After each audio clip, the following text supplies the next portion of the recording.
Vavatu Sahanau Bhunaktu Saha Viryankaravavahai Tejasvinavadhitamastu ma vidvishavahai. Om Shanti Shanti Shanti.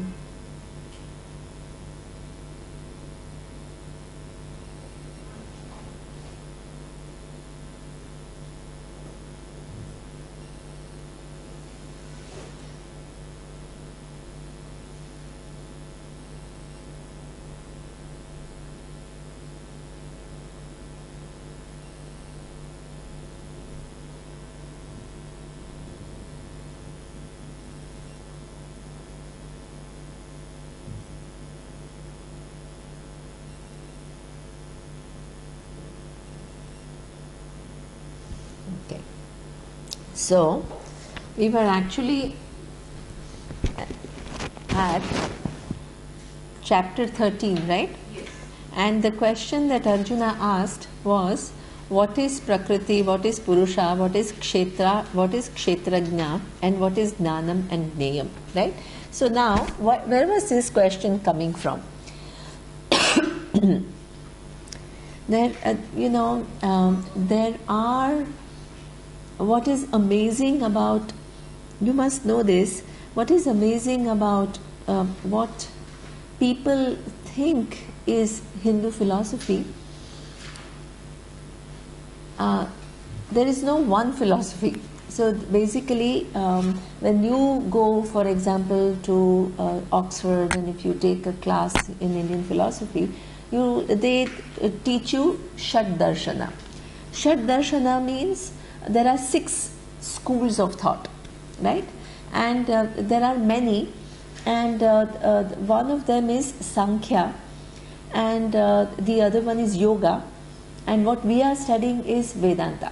So therefore, any Western scholar would look at all of them equally. So they said, okay, this is what Naiyayika says, this is what Vaisheshika says, this is what Sankhya philosophy says, this is what Yoga says, and this is the Purva Mimamsaka, and this is what we call Uttar Mimamsaka, which is what we are studying, which is Vedanta Shastra, right?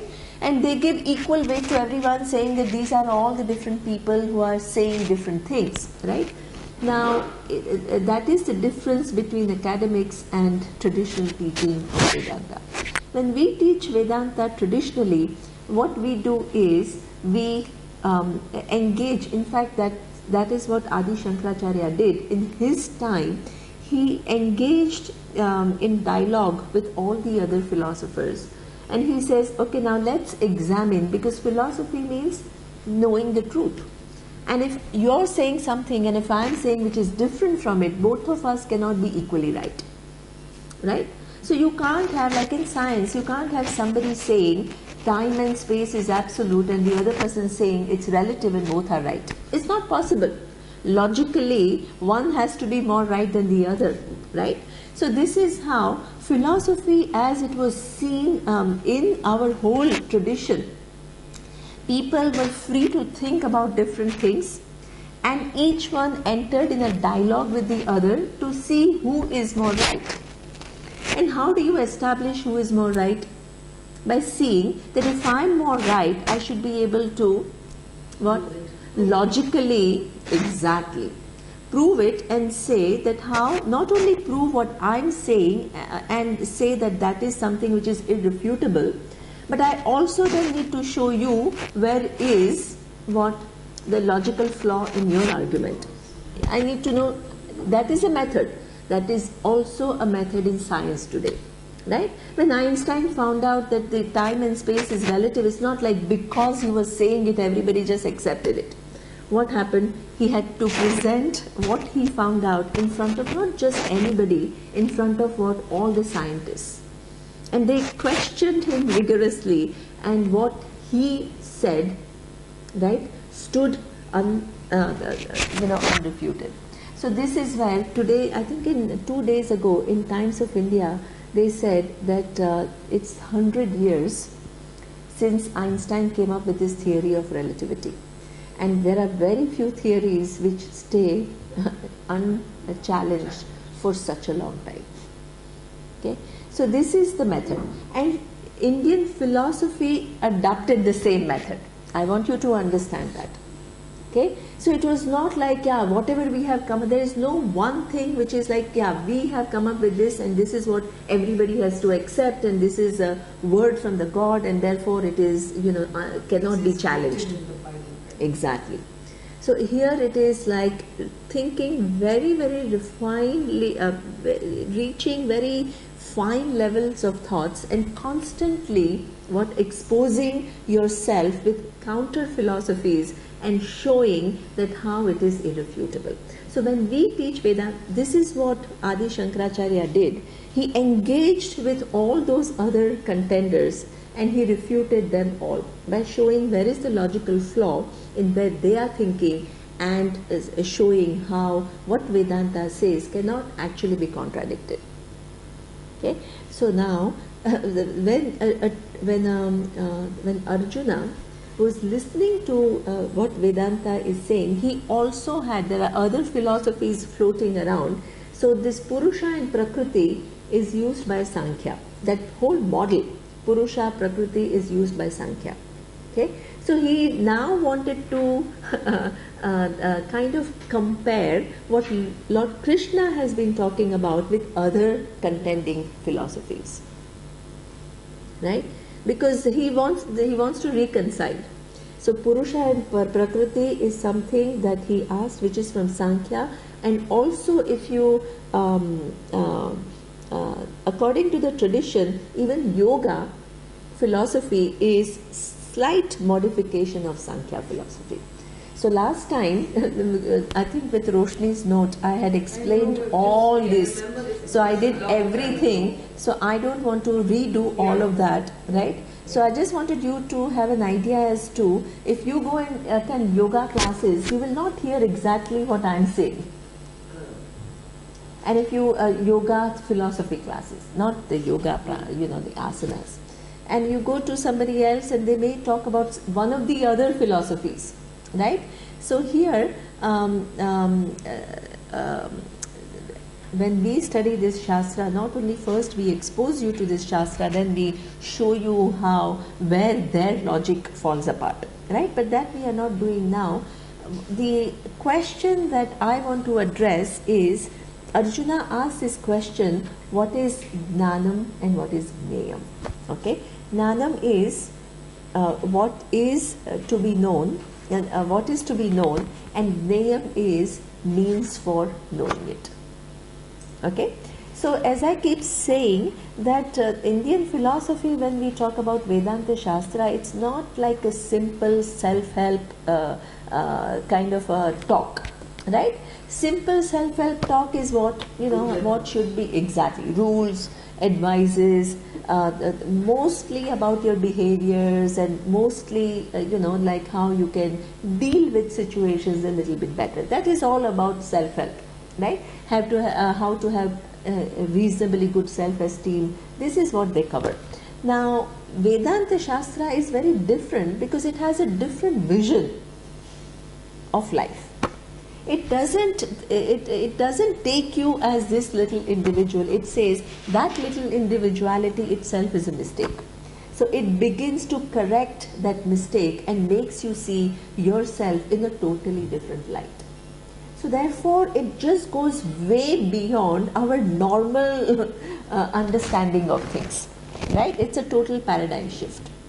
Now, and because it is such a paradigm shift, many people get scared also. Is it like, how is it relevant? How is it relevant to my life? Okay, because our mind, the way it operates, what are my concerns?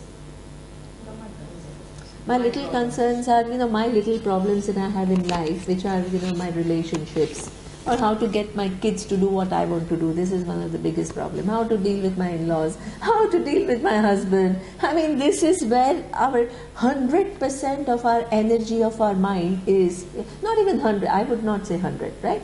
50-60% of our energy is about relationships and people around us. And not just people, right? There, among billions of people, how many people we carry in our heads? Maybe 2 or 3 or 4. And either we have over concerns and we are like wanting to control them, or we are bothered by them and we can't stand them.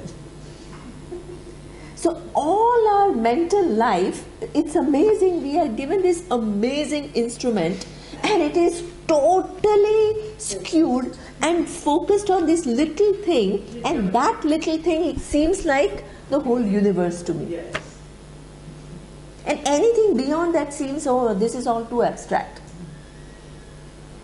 So we can see how we have trained our mind to be so myopic, and that anything beyond that seems like abstract and too big a thing, and something which is not relevant in our daily living, in our daily life. So this is where you, if you're operating from that kind of a mind, you come to the best teacher of Vedanta. Are you going to be receptive? No, because you are what, like a frog in a well who has defined one's universe to what? That well. And if anybody is making you come out and really see the universe, it is too uncomfortable. Right? Because it goes outside their comfort zone. So that means a lot of people ask, why is this Vedanta not made more available? It's amazing philosophy. It's the most interesting thing is, even if you make it as public as possible, okay, people by their own thinking will deny themselves this knowledge. And this is really something which is interesting, because Albert Einstein made exactly the same comment. And he says that the world is one undivided whole, and we have created these artificial boundaries defining who we are, and that who we, as we have defined who we are, is so limited. And he says the whole life we live imprisoned by that vision that we have created for ourselves. Okay, so that means even though Vedanta offers a solution to one of the most fundamental problems, in order for you to look into it and give it a time, and not just say that because it is not taking care of my little concerns, therefore it is all just abstract. You need to have a mind which is prepared for this knowledge. Okay, so the means of knowledge, Lord Krishna could have answered this question in so many different ways, but he chooses to answer in a way that what is the type of mind which will be attracted to this knowledge. Okay, what is the disposition of a person? So how many people don't know the reality about themselves? Many. In fact, most of the humanity, they don't know the reality. But how many engage in this inquiry? Maybe not even 1%. So what makes those 1%, that 1% inquire and 99% not inquire? Not because they don't have opportunities, right? Because their mind is not yet engaged, not even curious about that area anymore. So just like physics is open to everyone, medicine is open to everyone, but people by their own choice don't go for that, because they are not concerned about such things, right? The philosophy is the same.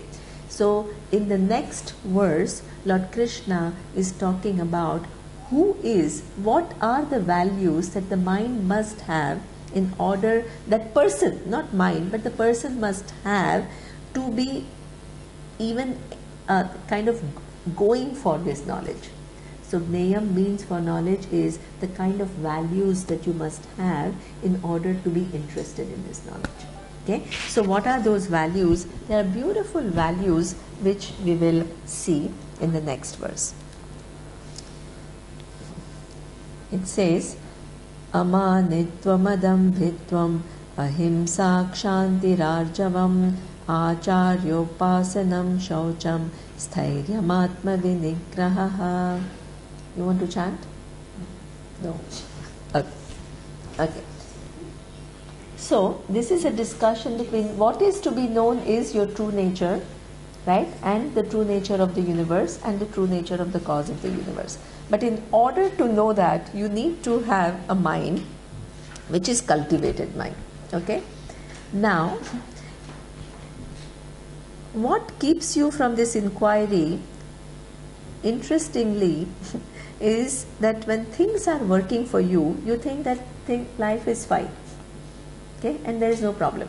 You only need, people think, a philosophy when what? You are in trouble.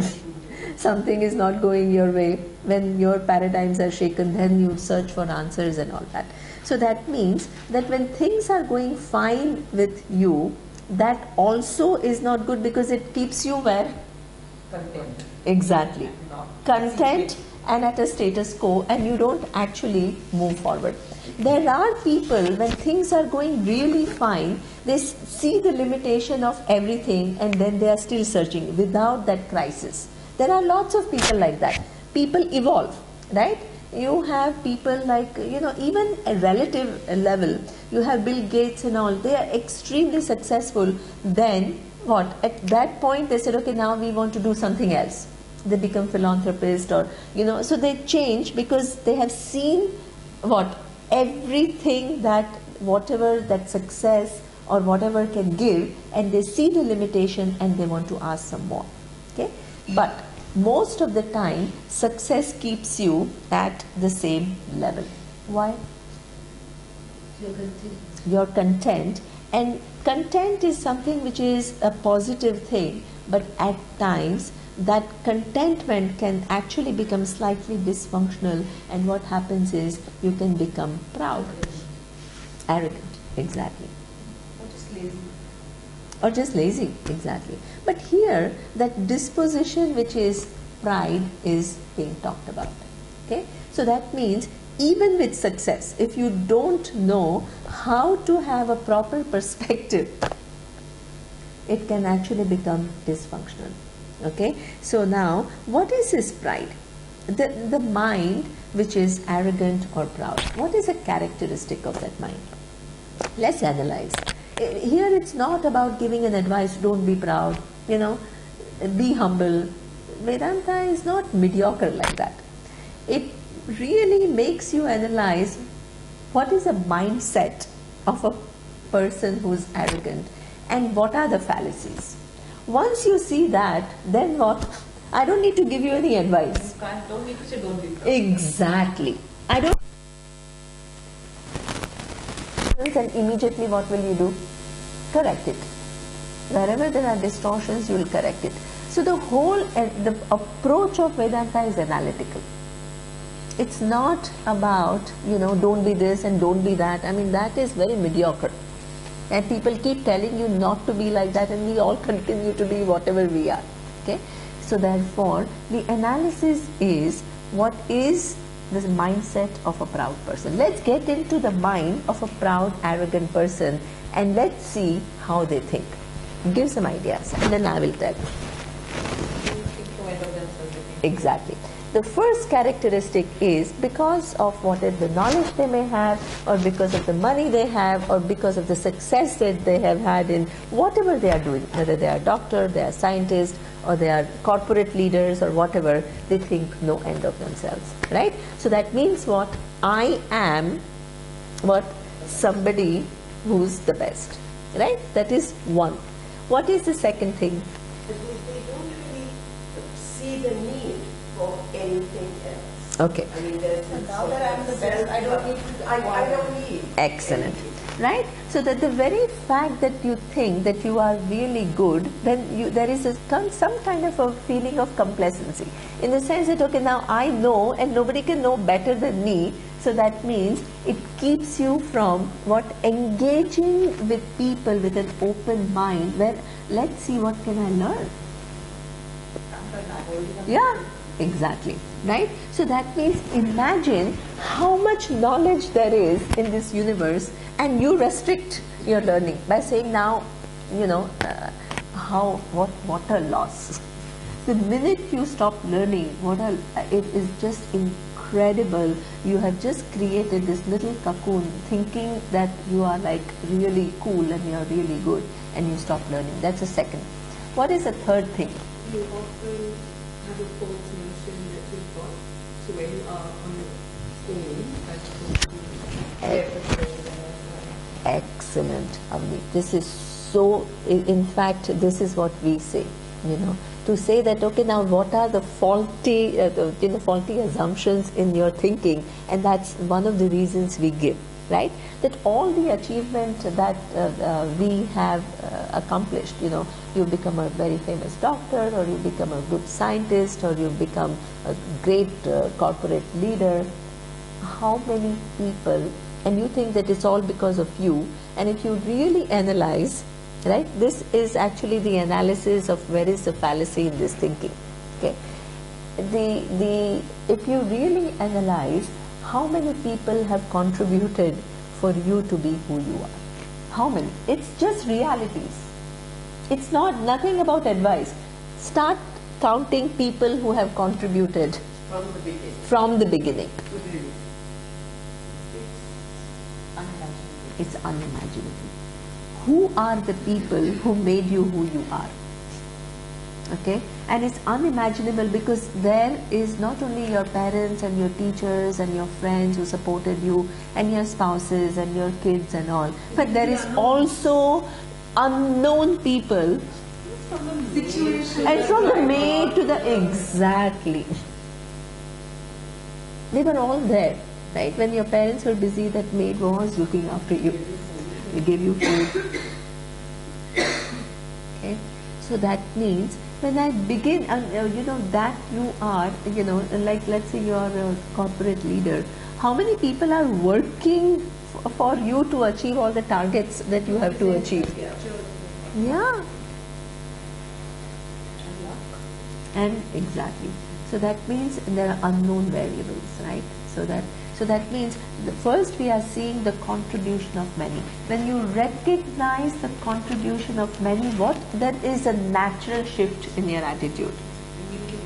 Immediately there is, I don't need to give you an advice that you be humble. It's just appreciating the fact. And the fact is, if you don't appreciate the contribution of people, what happens? The more arrogant you become, then what happens? You disconnect with the very people who are helping you to reach heights. And the minute you disconnect with all those people, are you going to have their full support?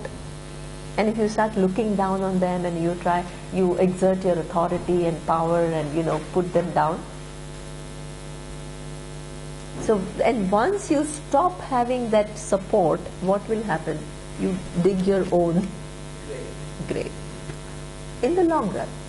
May not be immediately visible, but that means the very support building on which you have come here, if you don't recognize that contribution, and not only that, but out of that arrogance you start manipulating them, then what will happen? Your downfall is something which is inevitable. Because you need that support system. I showed that Indra's net. Nobody can just achieve things in the world independent of contribution of others. And you need, whether you recognize or not. And the more you deal with the world thinking that you're superior and others are inferior, are you going to get support of people? You are really not.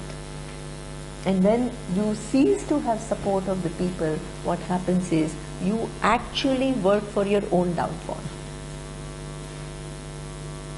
So that means arrogance is something that you can't, if you're smart, you can't afford to have. For your own good. Not for somebody else, but for your own good. If you want to continue with your success, if you want to continue with the goodwill of others. There are? Yes. Oh. And what's really lovely, Yeah. what's really interesting is to see that self-destruction it really is it's a revelation. It's a revelation. These are the teachers that we have in our lives. Exactly. You may not be that arrogant, but you realize that inside you projecting their actions. I see, this is Surya is in an MBA school and he does this executive MBA program. And executive MBA program is for people who have worked for 5 years or so. And you know, so Surya has all these beautiful ideas about how a human being should be and how a leader should be and how as a manager you have to, and all of them say that what you are saying is so beautiful and so nice, but when we go out there and we see how managers work and how they manipulate us and how they pressure us, it's got nothing to do with, you know, all these amazing things that we learn. So that means a human being, when he or she is put in the position of power, it's amazing how many things come out that you may not see. When you see them socially, they are all very elegant people, they are all very sophisticated, they talk well, they, you know, so it may not be very apparent, but you go and you know, sometimes even the spouses, you know, as a Vedanta teacher, I know the sides of people that other people don't get to know. It's often you're right, because the spouses sort of they get this arrogance through a reflected glory. Because they are not the CEOs or whatever it is, but sometimes they are more arrogant. That's true. And in fact, it also may be a compensation for how they are made to feel at home. Yeah. Because that person who's playing a role of a CEO as a leader, and everything happens according to his whims and fancies at work, when he or she, nowadays you can have a very successful woman too, right? So when they come home, they want what? The same power. And they're trying. I mean, you know, it's amazing how women of those very successful people, they suffer also. Okay? And then as a compensation, they need to feel good about themselves. Then they compensate with, you know, the most latest fashions, and so then they have to, you know, create some comfort zone for them where they have to, you know, show themselves as superior. And so it all is just amazing, the societies that we have created. One little confusion and what? It builds up and it builds up and it builds up. Okay? So therefore, this manitvam is something which will make you create one whole big bubble about yourself and give you that illusion of control, which will keep you from growing. So where is the question for that person who is living in that world of inquiry into the nature of truth or any reality? Where it doesn't come, it is not at all within their what? Sphere of any kind of you know, thinking.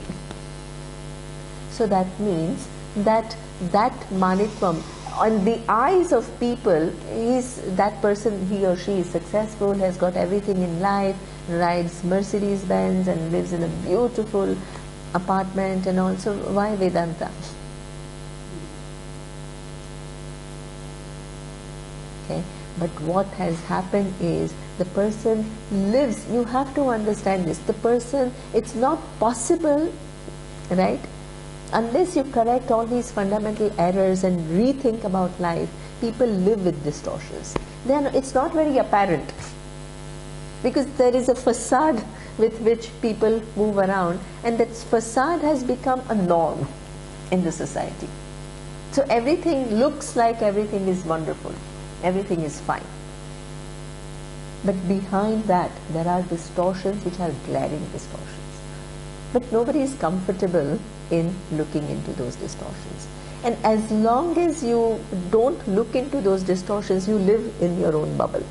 And that keeps you from evolving further. And this is why, if you want to have that knowledge, you need to address this manitvam. That bubble in which we all live because of our success. Okay, so that means that is the first thing which is required. And there is a very nice thing that Steve Jobs, I think he quoted, I read in the newspaper somewhere. So he said, and this is the thing, you know, that the minute you are proud, then your assumption is others don't know anything, right? I mean, and you know it all.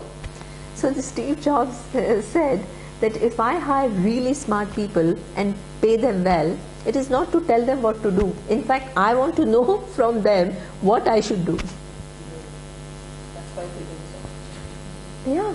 But you know, so the thing is, but the thing is, I'm CEO, so I have to tell them what to do. But actually, he's thinking totally opposite. He's like, if there's no way I'm going to know everything about everything. So I've hired all these extremely smart people, and it's a waste if I don't use their talents and their knowledge. So imagine the leader is constantly with that kind of an attitude that, my God, I have all these people around me and I can learn from them and I can draw from their experiences and their skills and all that. Then how good the others will feel about working with him or her, and how much that person will also nourish oneself. And this is also, I think, with reference to Vedanta teachers, I feel that they have this whole thing of top down, that, you know, they know it all because they have the so-called truth, right? And everybody is supposed to be all very, you know, going and touching their feet and all. And that's such an archaic way of looking at things, right? Because now you draw on, I mean, the science has progressed so much, psychology has progressed so much, the world in general, and you can draw from all these different bodies of knowledge and nourish yourself and further use it to show how true Vedanta is. And the teacher has to have that attitude of, you know, every time I feel that every class I give, not only I impart the knowledge, but I also learn a lot. Okay, so Manitvam can come not only for corporate leaders, it is also subtle. It can come for any spiritual guru. It can come that attitude is something which is sometimes, it's amazing how the mind takes you on that thing. Little bit of power, little bit of this thing, and you go on a tangent and you start thinking that you are great. To keep away from that natural tendency requires analysis. You have to keep on and on. You can't just be comfortable, because the mind, the minute you start one little distortion, it is invisible. But then what happens is, it doesn't remain there. You keep on going more and more in tangent. And then it takes you further and further away, and it takes you in your own bubble, which is away from realities. And then there is suffering for that. You can't avoid. Okay?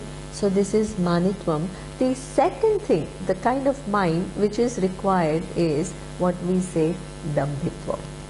Dambha is something which is, even Dambha is pretense. Okay? And then it says Amanitvam Adambhitvam. Now tell me, what is pretense? Manitvam is what? Being proud of your accomplishments, right? Then you should be Amanitvam, right? So that is Neyam. Please understand the logic. Yes. Means for knowledge. Yes. The means for knowing that higher reality, you have to have a mindset where you are not what? Arrogant.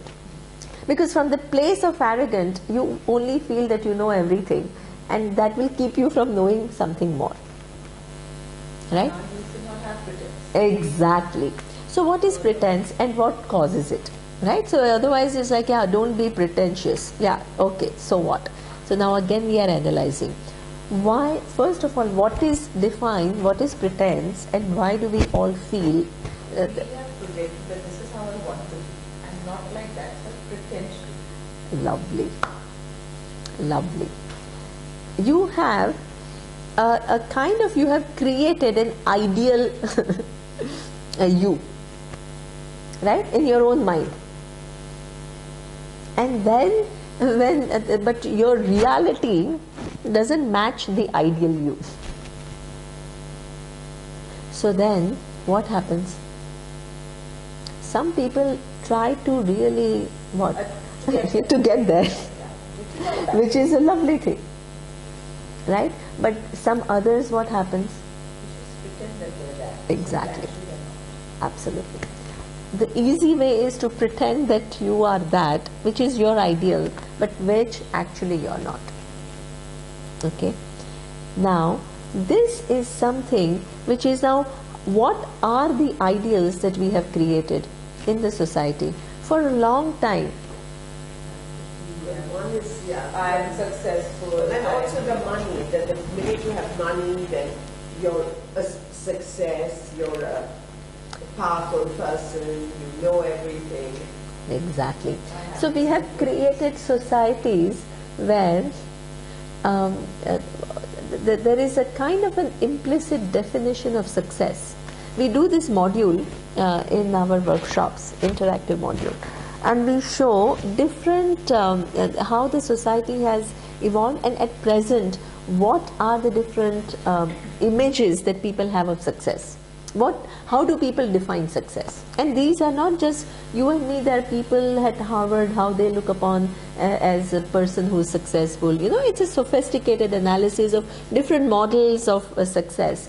But as you all said, no matter how sophisticated those models may be, ultimately it comes down to what?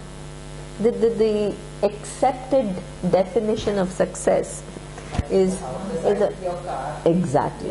Which school your children go to. Absolutely. What school your kids go to, what is the size of your car, where do you live, huh? What bags we carry. What bag you carry, exactly. Absolutely. Right? So the whole assessment that people have about you, so when they see you, when they recognize you and they put a value to you according to the car, how much does it correspond to really you? Maybe zero. Maybe zero at times. They don't even know who you are. And the house that in which you live. And this is why so many people tell me they get really bored with parties, and I don't, there is no place in spirituality which gives you a rule, don't go to parties. There is no such, it's not such a mediocre kind of a thing that tells you what to do, what not to do. But people get bored. Why do people get bored? Exactly. Because the whole thing, I can spend the whole evening with some people who don't know me at all. And who don't want to know. Who don't want to know you. I mean, Exactly. there are people who do that. You're talking to And then, somebody a little more important. I think And then- this one person halfway in the sentence, she just walks over. yeah, it's amazing. Right? And that's why people feel empty. They feel empty because they're surrounded by people and they still feel lonely. Because which part of them, which is a real them, they have shared during this whole 5 hours that you spend with that person, with a group of people.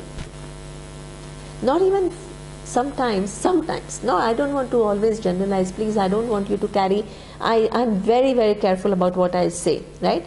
I don't want you to feel that all these things are empty, they are like that, I don't want you to label anything. I just want you to see why, in spite of being surrounded by so many people, we still feel lonely, right? And the message is not that you should not go for parties. Please don't. It's a very subtle difference. It's not a bad message. It's a very good message. No, but what I'm saying, see, my role as a teacher of Vedanta is not to create complexes in you. Right? My role as a teacher of Vedanta is to make you see how our mind works, and what are the sources of our own suffering. One thing that has intrigued me, that this thing of success doesn't only happen individually, it happens in society. And I feel with this Salman Khan thing, so many people are truly unable to see, I mean, if he has the wrong that they have done, because their image of him Absolutely. So that means, and then that's exactly what you are saying. Imagine we've created a society, right? You've created a society where if you go to a cocktail party, and if in the vision of the person who's talking to you, you are less important than somebody else who's passing by, then what is the immediate reaction? As Sakar is saying, they will just lose interest in you. And they will just want to be around that so-called more successful person, right? So this is where it is just amazing how you would feel if I'm talking to you and you lose interest in me.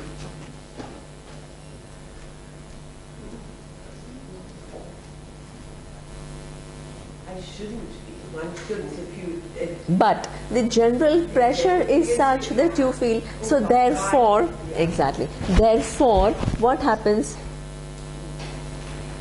You pretend more and more, you put more and more facade to show that you're important, because nobody wants to just be feeling somebody who's less important.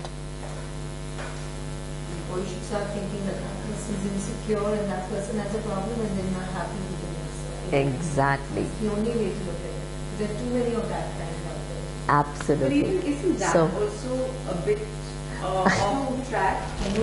But you know, so it's about just letting it go. What I feel is, I think instead of, one thing I would say, instead of labeling that person as being insecure, I think if we work on our own self-esteem, then without putting that person down, I mean, it's fine, that person lost interest in me, so what? Nothing, you know. So dangerous. Yeah. Yeah. So, Because we did this at the retreat, and I know personally so many people who always say, you know, she always ignores me. She's always walking past, she never says hello. And we did a whole session on that. On the 101 other possibilities of that person. Yeah. She may not have seen you, That's she may be different. busy. That's different. When we talk about that person's talking and then they see someone more important, that's two different. but sometimes, yeah, exactly. What happens is that, you know, the people generally, in fact, I find they are so distracted. They ask you some question and you're not even like beginning to answer, and their mind has moved somewhere else. Whether they value you or not, it's just their helpless, their agitation, you know, their agitated self.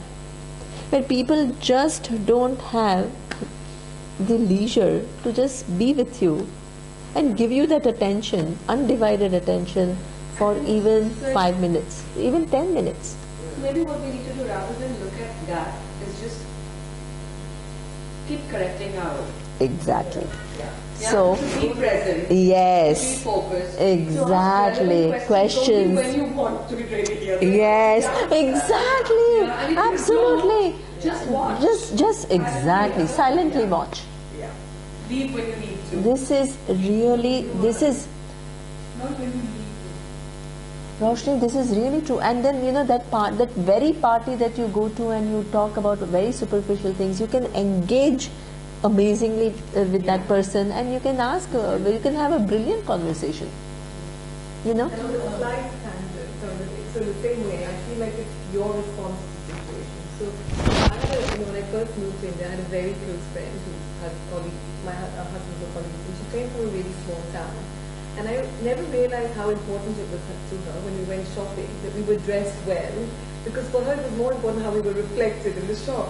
So if I would say things like, that's too expensive, no, we can afford it. I would say, we can afford it. Not that we can't afford it, it's just that we don't want it. I realized later that it was very important for her. That how to project. Dress like this when you go shopping.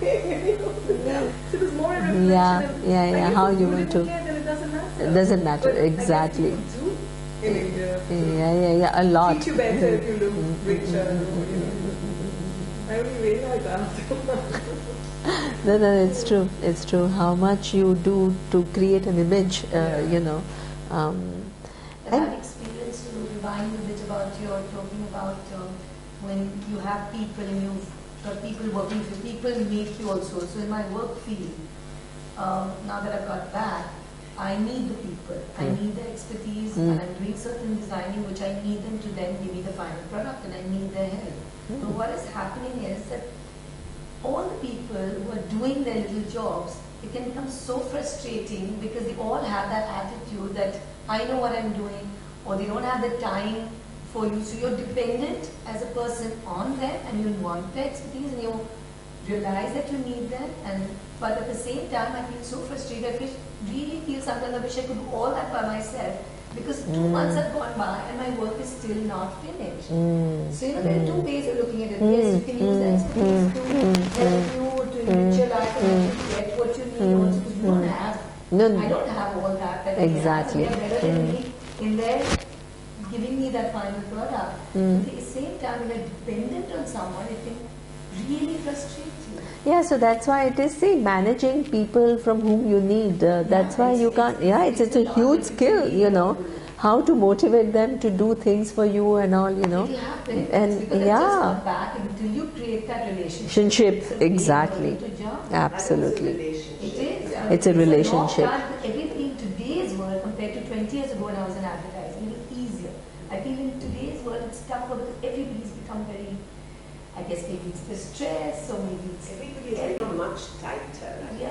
That's the thing. It's very difficult to get through. This is what we're saying. By showing that power, then they don't feel important. Then they build their own defense mechanism. Then you don't have their cooperation, right? So we've created societies where people have become very impersonal, just very closed, because they don't trust anybody, you know. So that means it's our own doing. So we have to begin to undo a lot of these things. It's a simple thing like this material I bought, and the material he felt was not the right material, but he still used it. So when I finally met him, because I was doing it through a friend over the phone, and finally when I got to meet this person, he said that the material is tough, it doesn't work, and it'll probably test them. I bought this huge amount. I wish you had told me, and I'm willing to listen. Yeah. He says, why should I? It's not my place to say it. So he's a good guy. His work is good, but I realize you have to break through that. So he's going to experience with other people that I don't care. I'm going to do my job. It's up to you. And that's what really hit me, yesterday, because I said, I wish you had mentioned to me. I wouldn't have wasted this. And now that I met him finally, it felt so much better. But it's like that's the attitude today, which has changed, and a lot more are becoming like that. And this is why I think a lot of people say that once you reach a top level, it's less and less about technical things. It's more and more about your ability to, work with individuals and, really. It's all about management. Yeah, it's all about management. In fact, interpersonal skills. Every way. I It's have. all about building relationships. Yeah. And then you feel so much happy. I know one guy who was a cricketer, and he told me exactly the same. He says, cricket is, initially it's all about technique and all. Afterwards, once you reach that level, it's all about your psychology of how you can, it's on the tennis, exactly. You see it, you know that, oh my God, I think he's losing it because his mental that thing has gone. Yeah. Exactly. It is really, we know it, and yet it's so difficult to. So this is why, that's why it's not something, if you expect that like one day to the other things are going to change, and when I make you aware of that, then you have to have a life of alertness, right? Yeah. Because situations arise, mindfulness, I think exactly. that word mindfulness is just amazing. I really do. But mindfulness backed by that wisdom, no? Yeah. Because if you just have mindfulness, and if you don't change your perspective to things, so that means you really need to cultivate you really need to cultivate your mind and so many different directions to do what needs to be done. And this whole philosophy is this cultivating your mind. Really, it's multifaceted.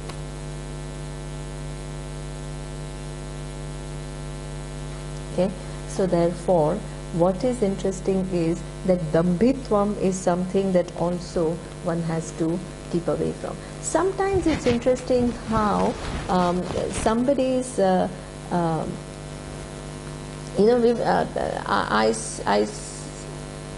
saw it a lot that let's say a person, I think in that probably it's the only country in which I see that people who speak their own language, and if they are not able to speak English very well, what complex they have.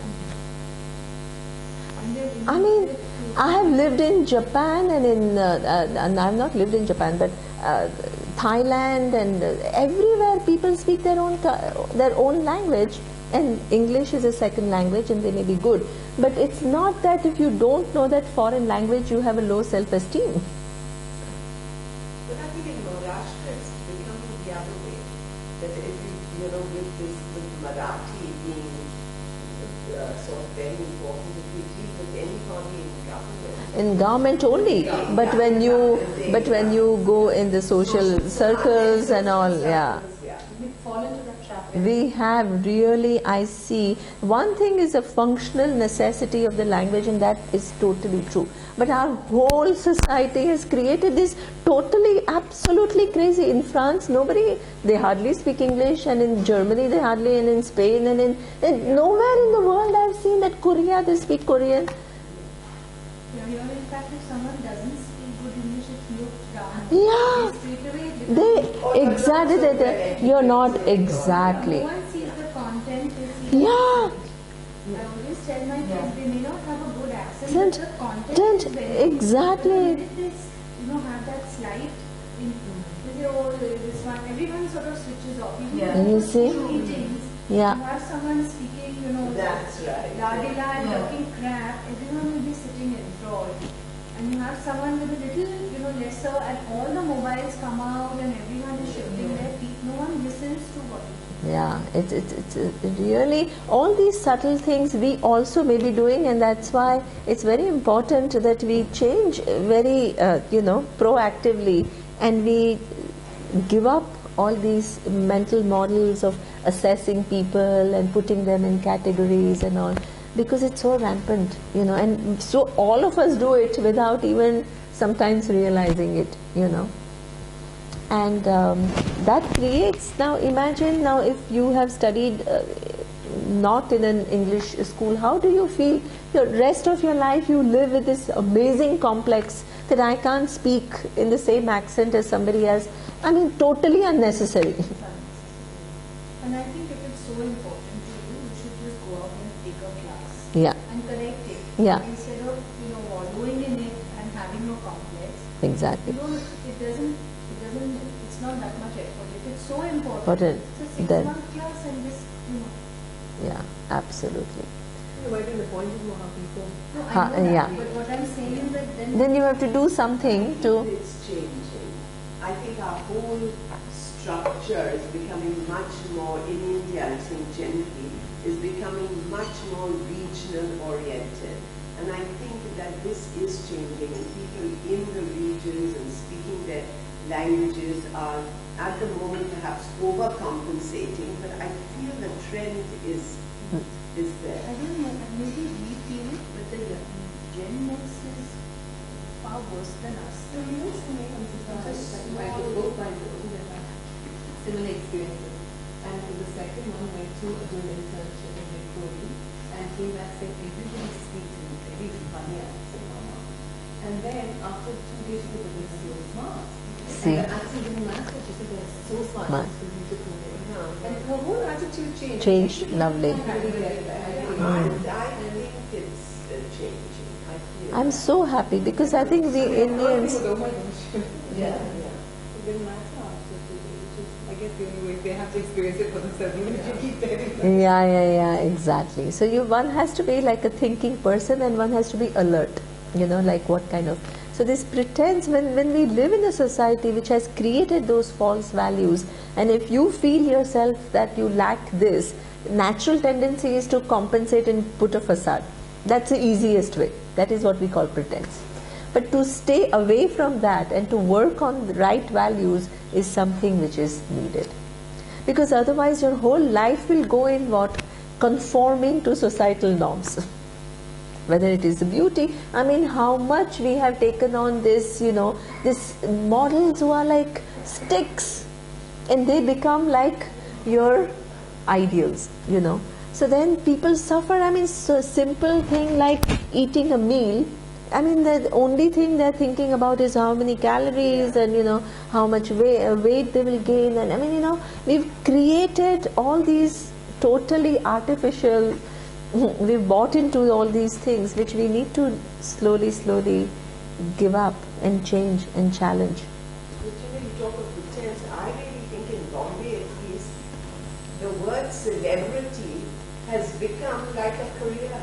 Because like you say, you know, this is so and so, and you know, she's a doctor or she's. But now the thing is, she's a celebrity. Celebrity. What is celebrity? Socialite. Socialite. The socialite is something. You know, these are a lunch and all these celebrities were there. What is a celebrity? So who are these, like movie, like the films, models, and that. It's so it's really. So who are these page 3? Yeah, they are all page 3 people or what? I never recognize any name, but that's it, and they describe them As not celebrities. As celebrities. But what do they do actually? Maybe I have no idea. Maybe they're married to rich people. Maybe they're models, or they go to parties, and you know. And some of the most bizarre people become image consultants. Yeah, you're quite right. Like this woman in this most hideous clothes, I've never seen her in anything decent, not even a white kurta of hers is decent. And then she suddenly becomes this wardrobe consultant. I was like, wow.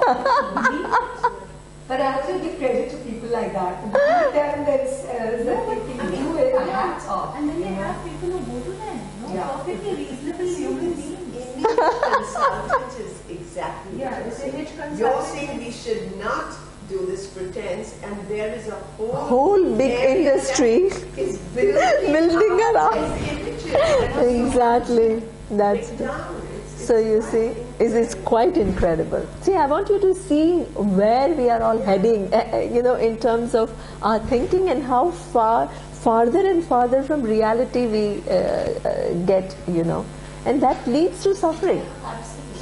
It's all a false world. It's all a false world. You know, one thing I wanted to ask you about is the line sort of between confidence, because one of the things we talk about for kids is, you know, and I find that if you are confident, you really can do much more than you think. Much more. Absolutely. Absolutely. But that confidence, See that that- line between. See, that's what I'm saying, that the confidence will come if I shed all these artificial things. It will be all natural. Otherwise, how will you build? How can you have a confidence when in you are all these distortions and you don't even know, and you bought into those distortions? So confidence is a product of not accumulating something, maybe, but a lot of it is shedding all these confusions. The more you shed, naturally you will become more and more confident. Because we keep so much confusion is within all of us. And then we try to, you know, like instead of seeing that instead of not buying into that, I go for image consultant who will make me conform to that. So how we go further and further, you know, and I think I'm doing it for my confidence. Yeah. So that's where all these, and there's no one answer, one has to really look into so many things, and this is where even the vision that you're given the skills and you're a participant in this grand scheme of things, it gives you confidence. You know, so it's changing it's a very changing of a very big picture. Because if retaining all your distortions, you want to fix it up, there is no fix. See, we talk about that we each define our boundaries, and that's what we've got to break. Shed. And we have to do it intelligently. We do this because we think that we're secure with the Exactly. boundary. And that's, I guess, where means we don't have the confidence to. Exactly, to break away and to shed. And even in that shedding, one has to be very intelligent and discerning, right? Which areas I need to look at, and look at my real self without, feeling, oh my God, And that requires time, it requires effort. It is not something which is just going to happen overnight, but it's a different way of engaging in the world. So I think with kids, when you want to build the confidence, you've got to get the child to understand that you're not brilliant in everything. Exactly. There's a certain area you are good at, so you try to push that child and say, you're so good in this, the child gets the confidence to tell the child to accept that someone else is better in this. So that makes you humble, and at the same time, you have a little bit of confidence because you know you're good in something. And then you can, so then that gets a little balance there. Exactly. I really think kids should. But the poor kids, we bring them up in such a false world. There's this pressure about the college application. So you've got to do this, you've got to fill the resume, you've got to go shadowing, you've got to do this. We are building that false world around the child. And then at the same time, we're saying you've got to be this. And then you're putting so much pressure on them to succeed within that false world. So you create more confusion within them. Some kids retaliate, and when they start retaliating, you say, my child doesn't listen. Yeah. You're right. I think It's really. College application where you have to write about yourself, an essay or an SOP or whatever. It's bizarre. It's bizarre. Why? Because even if you cross the road, you have to make it seem like some. It's a big accomplishment. you have to pad it. You're not everything. So building a false world around it. Not everything. File your nails once a week, you have to say like I have this, Especially the Americans, But that's what you might do. England is only academic something. For the UK, so she showed me her SOP. And she told me, I said, do you need help? She said, Mom, this is not something you can do because you will just sort of freak. That you won't even let me go if you read it. So when it was done, I said, okay, let me read it. And I was aghast. I said, who is this person that you've written about? And her counselor, and she, and it's so padded up. But the point is that if everybody is padding it up, then how are you selecting? I don't understand. It's all about luck. Because it's being padded. So what? So like how we assess patients and say that everybody exaggerates or some people underplay. So you assess the personality and say, okay, downplay the pain by so much and adjust the dosage or whatever. So they also must be having a percentage. So then why pad it up in the first place? Why don't you just... Because it all scaled up to, you're just inflating everything. So they wasted time and written all this trash and then you're sifting. We're pushing our kids to do college. And the counselor astronomical Mounts. to do The counselor is the consultants, the college consultants. seeing all these kids from the school coming to me saying, some of them said, I went this summer and I went and did work with this NGO over there or created this NGO and I changed their lives, and they came to me thanking me saying, how can like one 17-year-old or 16-year-old in one summer do this much? So you know it's rubbish, so you know it's all just created. So they can read, they say we can tell, so we tell these kids that don't do this. If you've done it for 5 years continuously, if for 5 years you build up and you've gone back to that village and you've kept going, then I accept it. How can one summer you change their lives and now they're touching your feet, a 17-year-old child? So they're saying we can see through all this now. But even the other day I went to my granddaughters and the topic, the title of the topic was building your profile. Yeah, that's what it is. And that was the topic. And now actually I didn't even think about it. I said, oh great, I must take notes. It's bizarre. But now we are doing it. She was basically telling them exactly what you are telling us Not to do. not to do. Is that be yourself, but build this profile. Amazing. Yeah. And it's, that's what you're going to do. That's what he's going to do today. And one is, I don't know whether one has to be courageous enough, but you feel, my God, let's give the kids a chance. They've got to get to college. They've got to do it. So we have to go along. Yeah, you feel See, I know. It was very difficult. And then you get to the age where your son actually tells you, why didn't you push me? We are all- Why did you let me give up? I know you're my daughter. Don't do it because I don't want to do it. If you do it, So I'll close this because I it's think, very tough. yeah, then we can talk. Yeah. So let's.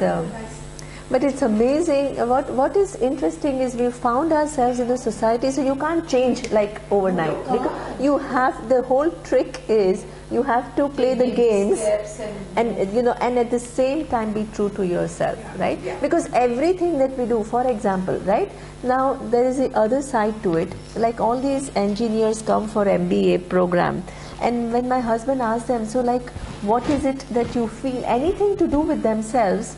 They have no clue, because they only know how to all these very complex mathematical equations and all. So any question with reference to okay, what do you want to become? Then okay, CEO, but CEO means what? Like they just have this exactly is they haven't thought about it. So A friend of my husband's daughter was supposed to call him for some advice on MBAs and how and working to build up a CV, working in investment bank. And so when she finally got through, my husband asked her and said, "And why do you want to do it?" And there was this long pause as if it was a trick question. You were just meant to get it. It was really funny. That is a really trick question. yeah, absolutely. When I think about it, I think it's quite And then just close to the wedding, she decided that she didn't want to be married to her. So everybody sat together and asked her that why is it that, it's 1 month to the wedding, and why is it that you don't want it? So she gave this full list, and then he did this, and his mother said this, and whatever. Everyone was, all involved and saying, oh my God, his family did this, but baad mein kya karenge? So then after about 20 minutes, this was on, phone chat. So I said, we've not asked her the main question. I mean, is she in love with him or not? Because if she is, then what his mother says or does doesn't matter, she'll go. And if she's out of love with him, then whatever he may have, she shouldn't marry him. So she came on the line and said, but Didi, I never thought of that. I said, She herself will think of. So you see, exactly. Absolutely amazing. See, that's something so core and so simple, we miss out. Absolutely. And she was doing this up down for 3 weeks, and everybody was sort of getting cardiac arrests and cancer. But this is because when you do an arranged marriage, a lot of times the parents, I know, but a lot of parents say that, love will come later. Just accept, acha ghar hai, acha mama hai, acha paisa. Not this generation. Yeah, I know. This was a love marriage. She's known him for 7 years. But you should ask yourself the Question, the main question we don't have. Yeah. So. yours question. Okay. So, Om Purnamadav Purnamidam Purnat Purnamudachyate Purnasya Purnamadaya Purnamevavashishyate Om Shanti Shanti Shanti Om Shri Gurubhyo Namaha Harihi Om